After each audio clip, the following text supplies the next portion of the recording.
നരേന്ദ്രമോദി സർക്കാർ കേരളത്തിലെ ഇടതുപക്ഷത്തെ തകർക്കുന്നതിനു വേണ്ടി വളരെ ആസൂത്രിതമായി നടത്തുന്ന നീക്കത്തിന്റെ ഭാഗമായിട്ടാണ് ഈ റെയ്ഡിനെ കാണാൻ വേണ്ടി കഴിയുക.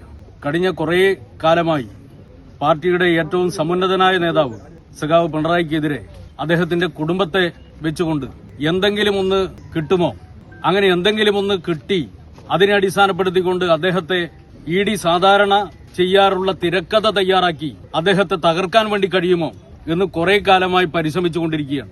യഥാർത്ഥത്തിൽ ഇടതുപക്ഷ പ്രസ്ഥാനത്തിന്റെ, കമ്മ്യൂണിസ്റ്റ് പ്രസ്ഥാനത്തിന്റെ ഏറ്റവും പ്രധാനപ്പെട്ട നേതാക്കളിൽ ഒരാളായിട്ടുള്ള സഖാവ് പിണറായി വിജയനെ കള്ളക്കേസിൽ കുടുക്കി, അദ്ദേഹത്തിന്റെ കുടുംബത്തെയും കള്ളക്കേസിൽ കുടുക്കി, അതുവഴി കമ്മ്യൂണിസ്റ്റ് പ്രസ്ഥാനത്തെ തകർക്കാൻ വേണ്ടി കഴിയുമെന്നുള്ള ഡിസൈനാണ് നരേന്ദ്രമോദിയും കൂട്ടരും തയ്യാറാക്കിയിട്ടുള്ളത്. ഇത് ഇവിടെ മാത്രം കണ്ടതല്ല. നേരത്തെ ബിജെപിക്കെതിരായി അതിശക്തമായി പ്രതിരോധിച്ചു നിന്ന ദേശീയ നേതാവായിരുന്നു കേജ്രിവാൾ. അദ്ദേഹത്തെ തകർക്കാൻ വേണ്ടി എങ്ങനെയാണ് ഇ.ഡിയെ ഉപയോഗിച്ചത് എന്ന് നമ്മൾ കണ്ടതാണ്. കള്ളക്കേസുണ്ടാക്കി ആ കള്ളക്കേസിനെ അടിസ്ഥാനപ്പെടുത്തിക്കൊണ്ട് മുഖ്യമന്ത്രിയായിരിക്കുന്ന ഘട്ടത്തിൽ അദ്ദേഹത്തെ ഇ.ഡി കേസിൽ പെടുത്തിയിട്ടാണ് ജയിലിലടച്ചത്.